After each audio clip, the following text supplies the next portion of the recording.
तो जी भाई साहब नमस्कार, जय जोहार। मैं कौशल गोस्वामी आप सभी का स्वागत करता हूं देसी ट्रैवलर 08 के एक और नए खूबसूरत से एपिसोड में। तो मैं जस्ट अभी आ रहा हूं, अभी मतलब मुझे तो हो गया है, आज 68वां दिन है।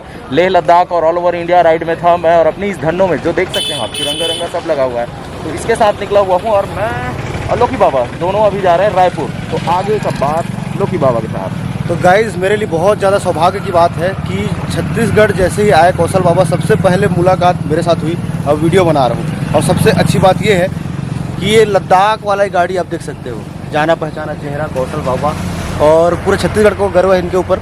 ये यहाँ आ गए हैं, कम से कम 6 से 7 दिन हो गया छत्तीसगढ़ में, और घर नहीं जा पा रहे हैं क्योंकि कंटिन्यू स्वागत हो रही है। भाई लोग रोक दे रहे हैं, भाई लोगों का प्यार मुझे आगे बढ़ने नहीं दे रहा है। 2 महीने तक इंतजार करने के बाद ये बंदा अगर मिलता है तो अपन कैसे छोड़ देंगे। सही बात, सही बात। और ये हमारा झंडा हम लोग का देश का। फिलहाल यहाँ हम 2 शादी अटेंड करने आए थे, एक प्रेम भाई अभिषेक और दूसरा हमारा त्रिपाठी भाई, और हमारे साथ यहाँ है कुलदेव, जिसको आपने कई वीडियो में देखा होगा, बहुत सारे वीडियो में देखा है। अभी यहाँ से अपन जाएंगे रायपुर के लिए, रायपुर में बाबा का स्वागत होगा। उसके बाद अपन जाएंगे बिलासपुर के लिए, वहाँ स्वागत होगा, और ना जाने छत्तीसगढ़ में कहाँ कहाँ स्वागत होने वाला है। स्वागत हो। उसके बाद पहुँचेंगे घर, और घर से आएंगे फिर से एक और नए लोकेशन में। अब कंटिन्यू हमारे साथ ये रहने वाले हैं। वीडियो को आप पूरा देखिएगा कि बीच में मैं अपने जर्नी के बारे में भी शेयर करूँगा, उन चीज़ों को बताने वाला हूँ जो चीज़ें अभी तक मेरे वीडियोज़ में है ही नहीं। तो आप पहले एडवांस में देख लोगे अगर इस वीडियो को पूरा देखेंगे तो चलिए स्टार्ट करते हैं आज का वीडियो और निकलते हैं सीधे रायपुर के लिए। रायपुर की। ओके, मिलेंगे। Love you too bro. चल ठीक है, हाँ, बाय। जल्दी बिलासपुर आओ। शाम को पक्का, कल शाम या नाइट पे 9 बजे तक टाइम हमारा। और एक बहुत ही खूबसूरत से लोकेशन में बैठे हैं, जहाँ पर देख सकते हो खटिया लगा हुआ है, हमारा कैमरा गैजेट सब यहाँ रखाया हुआ है। पीछे खूबसूरत सा जंगल है, और ये छोटा सा होटल है जहाँ पर ठंडी ठंडी हवाओं के बीच में बहुत इंपॉर्टेंट बात करने वाला हूँ कौशल भाई से। और वो आए हैं कश्मीर टू कन्याकुमारी करके, तो उनसे बातें तो बनती है, और उनकी बातें शायद एक दिन में ख़त्म नहीं होगी, बहुत सारी चीज़ें हैं। लेकिन मेन टॉपिक में बात करते हैं और स्टार्ट करते हैं थोड़ा सा इंटरव्यू। बहुत टाइम से मेरा जानने का जिज्ञासा था कि स्टार्टिंग कैसे हुआ और इतना दिन का सफ़र कैसे बीता। बाबा, बात ऐसा है कि जो मेरा ये राइड था वो एक्चुअली में मेरा ड्रीम एक राइड, एक मेरे ख्याल से जितने आपके दर्शक जो देख रहे हैं उनका जीवन में ज़रूर कुछ एक सपना होता है। अगर यूथ हैं और बाइकर्स नेचर के हैं तो उनको लेह लद्दाख जाने का हर किसी को मन रहता है।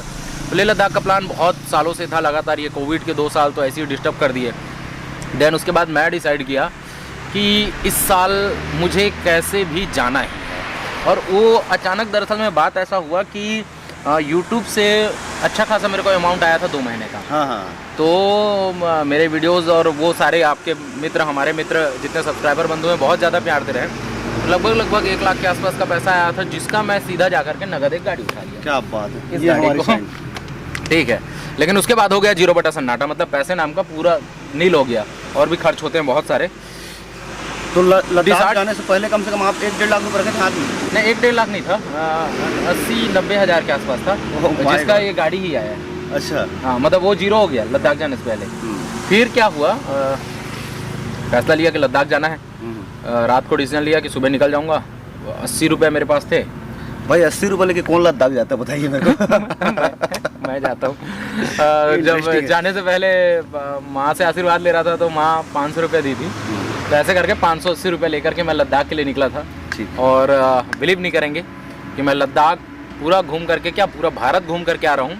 लगभग 14,000 किलोमीटर, 21 राज्य, 21 स्टेट और यूनियन टेरिटरी, 69 डेज़ हैं आज जब ये वीडियो को बना रहे हैं।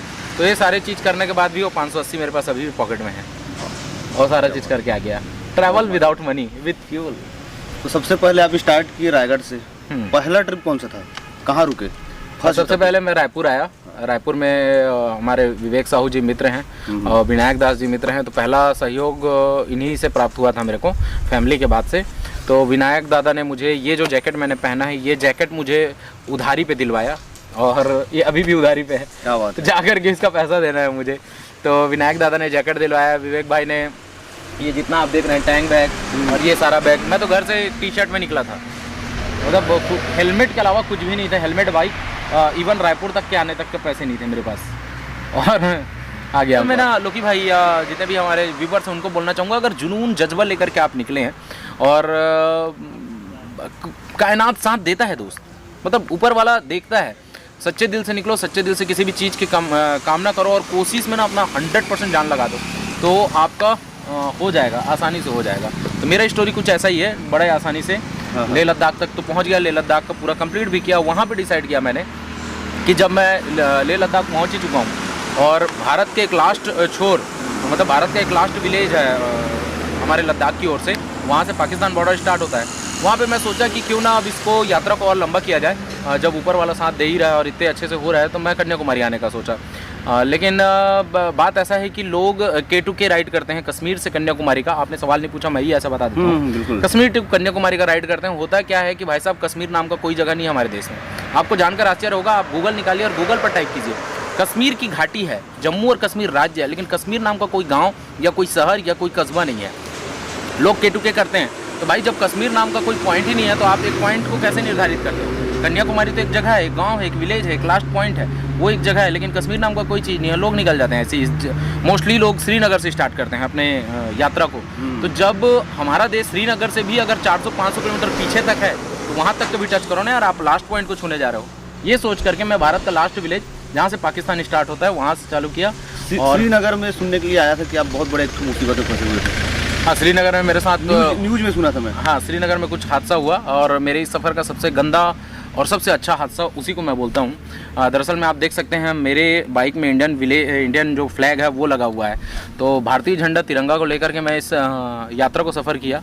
और जब मैं श्रीनगर में किया, प्रवेश किया कश्मीर में, तो कुछ 15-14 मिलिटेंट थे, हट्टे कट्टे थे। उन्होंने मुझे रोका और कॉलर वॉलर पकड़ लिया था। पाकिस्तान का जिंदाबादी कर रहे थे, हिंदुस्तान का मुर्दाबादी कर रहे थे, झंडा को नीचे गिरा करके खूनना चाह रहे थे। वहाँ एकदम से अकेले थे आप? अकेले था, उन लोग 12-13 थे। फिर भी मैं उन लोगों से फाइट किया और फाइट के दरमियान में मेरे दिल में तो यही था, वो बोले कि आपको तिरंगा को, मैं उनको समझाया कि भाई मैं टूरिस्ट हूँ, ट्रैवलर हूँ, घूम रहा हूँ, और अगर आप मेरे साथ ऐसा करेंगे तो मैं एक गलत मैसेज जाएगा। और मैं एक यूट्यूबर हूँ, वीडियो बना रहा हूँ। जब वीडियो बना रहा हूँ बोला, तो उन्होंने मेरा गोप्रो छीना, गोप्रो से मेमोरी कार्ड को तोड़ दिया।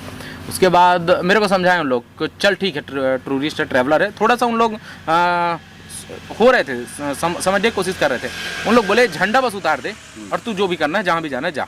तो बोला यार तुमको जो करना है वो कर लो, मैं झंडा नहीं उतारूंगा। अगर ना, देखो दोस्त, फौज में जाने का शौक था, फौज में जा नहीं पाया, पता नहीं, मैं फौज में जाने का शौक था ही नहीं, सॉरी, और फौज में जा भी नहीं पाया। लेकिन अगर मेरा मरने का कारण ये झंडा होता है, पता नहीं शहीद तो नहीं कहलाऊंगा, लेकिन उससे अच्छा कारण दुनिया में हो ही नहीं सकता। इससे खुशी की बात नहीं, उससे अच्छा कारण हो ही नहीं सकता। मैं बोला मारना है मार लो, जो करना है। तुरंत फोर्स वाले आए, बड़े बड़े व्हीकल्स थे उनके पास, मुझे नहीं पता वो फोर्स कौन से डिपार्टमेंट से थे, मतलब CRPF था, आर्मी था, कौन था वो भी नहीं पता, नॉलेज नहीं है इन चीज़ों का। तो वो जब आए तो ये सब के सब 10-12 लड़के भागे और पूरा मेरे को श्रीनगर घुमाए। और मैं एक स्पीकर लेके चल रहा हूँ, उस स्पीकर में गाना बजाते हुए, धरती सुनहरी अंबर नीला हर मौसम रंगीला, लाल चौक में मेरे को झंडा उड़वाए वो। तो ये एक मोमेंट था जो बहुत प्यारा मोमेंट था, मतलब बहुत ख़राब भी था और बहुत प्यारा भी था। कभी मैंने सोचा नहीं था कि मैं अपने देश में घूमूंगा और मेरे देश का शान तिरंगे पर सवाल हो सकता है। लेकिन दोस्त, हमारा देश वाकई में बहुत खूबसूरत है, बहुत अच्छा है और बहुत कुछ कमियां भी हैं। तो अगर आप घर में बैठ करके सोचेंगे देश के बारे में, अगर आप क्राइम पेट्रोल और TV न्यूज़ देखते हैं, तो हमारा देश बहुत ख़राब है। आपको ऐसा लगेगा 10 किलोमीटर बाद जाओगे, तलवार तैयार रखना पड़ेगा, लड़ाई झगड़ा हो सकता है भाई साहब। लेकिन हकीकत में घूमोगे तो बहुत प्यारा देश है, बहुत अच्छा देश है। जैसे एक नॉर्मल इंसान भी बाबा किसी से लड़ नहीं पाएगा, लेकिन अगर देश की बात आती है ना, तो अलग जुनून आ जाता है, तो वो होता है अपने अंदर। तो ये तो सबसे मतलब बेकार वाली, मिलिटेंट वाली घटना हुई आप? नहीं, मेरे लिए अच्छा है। अच्छा इसलिए है क्योंकि मैंने एक पहलू देखा हमारे देश का, जहाँ के कुछ ऐसे लोग भी हैं जो खाते यहाँ के हैं, गाते कहीं और के हैं। तो ऐसे लोगों की सफाई या ऐसे लोगों से निजात बहुत जरूरी है। ये मेरे लिए एक अच्छा ही पहलू है। पूरे भारत में आपको सबसे बेस्ट प्लेस कौन सा लगा जहाँ बहुत मजा आया आपको? ये सवाल गलत है, पूरा भारत ही अच्छा है। अच्छा है, पूरा भारत ही अच्छा है। जैसे अपन नहीं, देखिए मैं बता रहा हूँ, भारत की कहानी ये है, जैसे अपन पूरे छत्तीसगढ़ मैं उसको अच्छे से एक्सप्लेन कर रहा हूँ। इससे पहले मेरे मन में भी ये अवधारणा था कि पर्टिकुलर किसी राज्य को लेकर के एक सोच बनाया जा सकता है। लेकिन जब मैं भारत यात्रा किया तो ये सोच मेरे दिमाग से पूर्ण रूप से हट गया। हर एक 20 किलोमीटर के बाद यहाँ संस्कृति बदल जाती है, भोसी बाला भाषा बोली बदल जाता है, यहाँ पे पर्यावरण बदल जाते हैं, मैंने सारा चीज़, पहनावा बदल जाता है। तो हम पर्टिकुलर किसी एक स्थान या किसी एक राज्य को खूबसूरत या अच्छा नहीं बोल सकते हैं, सभी जगह बहुत खूबसूरत हैं, बहुत अच्छे हैं। जैसे छत्तीसगढ़ की बात करूं तो अगर आप नॉर्थ छत्तीसगढ़ कोरिया को देखेंगे तो कोरिया का संस्कृति ही अलग है। मिडिल छत्तीसगढ़ रायपुर वाले एरिया में आएंगे तो इसका संस्कृति अलग है, और साउथ छत्तीसगढ़ बस्तर की ओर आएंगे तो ये पूरा डिफरेंट आपको मिलेगा। तो जब छत्तीसगढ़ में ही आपको 3 से 4 अलग अलग चीज़ें देखने के लिए मिल सकते हैं तो ये तो भारत है। सही बात है। विविधता भरा हुआ है, विविधता को ही देखने निकला हुआ था। बाकी खूबसूरती की बात कहूँ तो जैसे पहाड़ों के एरिया में मैं घूम रहा था तो लेह लद्दाख बहुत ही खूबसूरत जगह है। जम्मू कश्मीर का जो राज्य है वो बहुत खूबसूरत है। सभी जगह खूबसूरत दिखी मुझे, सभी जगह। जब मैं कन्याकुमारी पहुंचा तो कन्याकुमारी बहुत खूबसूरत है। गोवा में था, गोवा बहुत खूबसूरत है। कर्नाटक का कोस्टल एरिया जो समुद्र के किनारे रास्ता से होकर के गुजरा, बहुत खूबसूरत है। लोग खूबसूरत हैं, देश खूबसूरत है, बहुत अच्छा। पूरा देश खूबसूरत। हाँ बाबा बहुत तो मज़ा आया होगा पूरा देश को। मतलब कितना कितना और राज्य बचा लिए अभी, और कुछ बचा है? मैं नॉर्थ ईस्ट छोड़ करके पूरा ऑल ओवर इंडिया हो चुका है, और 1-2 पॉइंट और बचे हुए हैं, गुजरात और बिहार और केरल। केरल। हाँ, केरल इसलिए नहीं गया क्योंकि वहाँ गोप्रो अलाउ नहीं है, और भाई जहाँ गोप्रो अलाउ नहीं है, जहाँ कैमरा अलाउ नहीं है, वहाँ कौशल गोस्वामी नहीं जाएगा। केरल बहुत अच्छा जगह है, लेकिन मैं केरल जानबूझ के नहीं गया क्योंकि वहाँ मेरे हेलमेट माउंट में मेरे को चालान लग जाता। उसमें हम लोग तो देखेंगे, बाकी जिसके लिए हम जा रहे हैं, दिखाना चाहते हैं देश को, उसको दिखा ही नहीं पाए तो मतलब ही नहीं होता। हाँ, इसीलिए मैं केरल नहीं गया। लेकिन केरल जाएंगे, कुछ कुछ ऐसे जगह बाकी नॉर्थ ईस्ट बचा हुआ है। और एक चीज़ और है लोकी बाबा, मैं बताना चाहूँगा ऑडियंस को कि लोगों के बीच में 2-3 प्रकार के विचारधाराएँ होती हैं, मतलब सोच होता है, थिंकिंग होता है कि अगर आपको कोई लंबा सफ़र तय करना है तो सबसे पहली बात तो पैसा चाहिए। जी हाँ भाई साहब, बिल्कुल चाहिए पैसा, बिना पैसा के पत्ता नहीं हिलने वाला। और दूसरा चीज़, आपके पास जैसे ये मेरा बाइक देख करके लोगों के मन में काफ़ी ज़्यादा आश्चर्य आ जाता है कि आप ये 100 सीसी के बाइक से 14,000 किलोमीटर गाड़ी चला करके कैसे ये सफ़र को पूरा किया। लोगों के बीच में थिंकिंग रहता है कि आपके पास एटलीस्ट बुलेट होना चाहिए, क्लासिक 350 जैसे, या तो 400-500 सीसी 1000 सीसी का बाइक होना चाहिए। तो ये मिथ को मेरे को तोड़ना था। अच्छा कि अगर आपके अंदर जज्बा है ना दोस्त, तो ये 100 सीसी भी मायने नहीं करता। लोग पैदल घूमते हैं, ये बात तो है। लोग पैदल घूमते हैं, तो मैं फिर भी बहुत अच्छे कंडीशन में था 100 सीसी, तो आप कर सकते हैं, बिल्कुल कर सकते हैं। हाँ, जज्बा जरूरी है, क्योंकि अभी भाई तो पूरा भारत घूम के आ रहे हैं। एक भाई और है जो लद्दाख से होते हुए आए। हाँ, लद्दाख से हीरो वो टीवीएस एक्सल लूना में कर दिया। हाँ, तो उसके भी अंदर जज्बा था, करके आ गया। तो भाई ये बातें भी खत्म नहीं होने वाली है, क्योंकि बातें तो कहानी ऐसा है कि मेरे इस 69 डेज में हर एक दिन में एक स्टोरी है, हर एक दिन एक बहुत इंटरेस्टिंग कहानी है। मैं बता रहा हूँ साथियों आपको, मैं बहुत ही लो बजट ट्रैवलर हूँ। जैसा कि मैंने बताया कि 580 रुपया में मैंने अपना यात्रा स्टार्ट किया था, और अभी भी मेरे पॉकेट में वो 580 बचे हुए हैं, और मेरे को लगता है मैं घर जाते तक वो 580 को बचा लूँगा। तो ये हुआ कैसे, ये मैं एक छोटा सा बताना चाहूँगा। देन उसके बाद इस एपिसोड को क्लोज करेंगे, फिर अगले एपिसोड में कुछ और बात करेंगे। बिल्कुल बिल्कुल। तो बात ऐसा है कि मैं आप जब भी ट्रैवलिंग करेंगे तो 3 चीज़ें में मोस्टली खर्च होता है। एक खाने में, दूसरा आप रहने में, कहीं भी रूम वगैरह लेंगे, और तीसरा आपका ट्रांसपोर्टेशन में। तो ट्रांसपोर्टेशन तो भाई साहब अपने पीछे गड्डी खड़ी है, उसके लिए मैं सबसे लास्ट में बताऊंगा कि उसका खर्चा को कैसे मैनेज किया, उसके फ्यूल को कैसे मैनेज किया।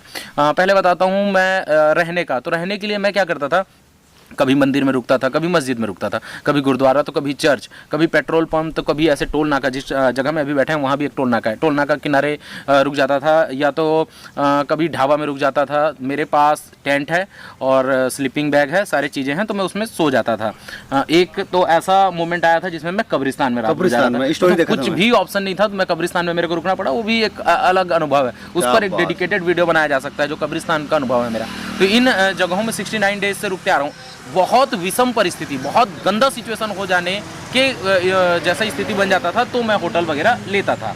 मतलब ऐसा नहीं कि होटल मैंने नहीं लिया, होटल बिल्कुल लिया, लेकिन अवॉइड करता था, क्योंकि उससे मेरा बजट कम हो जाएगा। खाने के लिए भाई साहब, ये बैग में ना मेरे पास चावल है, दाल है, सोयाबीन बड़ी, मतलब सूखे आइटम जो खराब नहीं होते हैं, वो सारी चीज़ रखा है। गैस है, उसमें छोटा सा स्टोव है, छोटे छोटे बर्तन है। मैं खुद का खाना खुद बनाता था, खुद खाता था। दिन में तो देखो नाश्ता करके पूरा ट्रैवलिंग कर लो, रात के समय में खुद बना लो, खा लो, सो जाओ। तो मेरे रहने और खाने का जो बजट है ना, वो एकदम न्यूट्रल कर दिया। अच्छा, मेरा ये बाइक को देख करके काफ़ी लोग मुझे पसंद करते हैं, स्पेशली तिरंगा झंडा को देख करके। लोग मुझसे आकर के बात करते हैं, मेरी यात्रा के बारे में पूछते हैं। जब उनको मैं बताता हूँ कि मैं 3 उद्देश्यों को लेकर के पूरे भारत की यात्रा कर रहा हूँ, इन 3 उद्देश्यों पर अलग वीडियो बना लेंगे हम, क्योंकि वीडियो लेंथी हो जाएगा।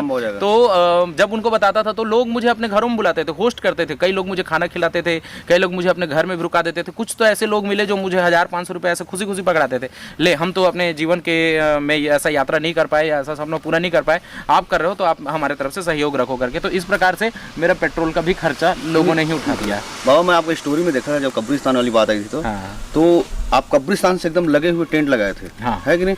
तो आपको थोड़ा सा भी डर नहीं लगा वहाँ? जब आप मित्र कुछ बड़ा काम करते रहोगे ना, जैसा मैं बार बार बोल रहा हूँ जोश जुनून की बात, तो डर नामक चीज़ को ना घर में ही छोड़ के निकलना पड़ेगा। और अगर आप डर लेकर के निकल रहे हो तो आप 100 किलोमीटर की भी यात्रा नहीं कर सकते हो। और मैं बता रहा हूँ पूरे विश्व में, पूरे मानव जाति में जो सबसे शुद्ध है, सबसे अच्छा या सबसे पवित्र जगह है ना भाई साहब, वो कब्रिस्तान है यार। वहाँ से मुक्ति मिलती है, आदमी वहाँ से सीधा, वो सत्य है, सच्चाई है। तो डर नाम का कोई चीज़ नहीं था। अब ये तो हुई बड़ी बड़ी बातें, लेकिन डर था कैसे नहीं रहेगा। आप जंगल में रहोगे और कब्रिस्तान में तो भाई साहब डर तो लग रहा ही है। लेकिन ऐसा बहुत ज़्यादा कुछ ऐसा नहीं था। मैं अपने सफ़र को लेकर के बहुत खुश था, उत्साहित था। तो रात बीत गया, कुछ ऐसा घटना नहीं घटा। तो ये तो रही यहाँ तक की बात ख़त्म होने वाली है नहीं, एपिसोड बढ़ते रहेगा। और अभी हमको जाना है रायपुर के लिए, जहाँ राजधानी में बाबा का स्वागत होने वाला है, फिर उसके बाद न्यायधानी में। तो पूरे सफ़र में बाबा हमारे साथ रहेंगे कंटिन्यू, और ऐसे चलते रहेगा, छोटे छोटे स्टोरी चलते रहेंगे और आपको मज़ा ही आएगा। आपको जो भी सवाल है आप कमेंट करके बता सकते हैं, ताकि हम बाबा से उस सवाल को पूछ सकें आपकी तरफ से। क्योंकि ये जो वीडियो है ना, मेरे घर जाने से पहले डल जाना है। हाँ, मतलब मैंने जो अनुभव किया है वो तो आप आकर के मेरे चैनल में देखते रहोगे, लेकिन उससे पहले डिस्क्लोज हो गया बाबा। डिस्क्लोज हो गया। अब हम यहाँ से निकलते हैं सीधे रायपुर के लिए। तो गाइस, कौशल बाबा के साथ बैठ के बहुत अच्छा लगा। और ख़ास करके ये पीछे जो बाइक दिख रहे हैं, उसमें मैं बैठा था, इतना गर्व महसूस हुआ। पूरे रास्ते भर जय हिंद, जय भारत और सैल्यूट मारते हुए लोग निकल रहे थे। यार कितना अच्छा लगता है कोई बंदा हमारे छत्तीसगढ़ से पूरे भारत घूमे और भारत का हर कोना छान के आ जाए। और यहाँ तक कि वो श्रीनगर के मिलिटेंट के पास फंसे और कहीं प्यार मिले, गोवा में लोग पहचाने, गले लगाएं, तो बहुत अच्छा लगता है। तो ये वीडियो को यहीं तक रखते हैं, क्योंकि वीडियो बहुत लंबी हो जाएगी। बहुत सारी स्टोरी अभी और बाकी है, उसको देखेंगे अपन नेक्स्ट वीडियो में। यह वीडियो आपको कैसा लगा कमेंट करके जरूर बताइएगा। वीडियो अच्छा लगे तो वीडियो को लाइक कर लीजिए, चैनल को सब्सक्राइब कर लीजिए। मिलते हैं ऐसी और भी खूबसूरत वीडियोज़ के साथ। तब तक के लिए जय हिंद, जय भारत, जय छत्तीसगढ़।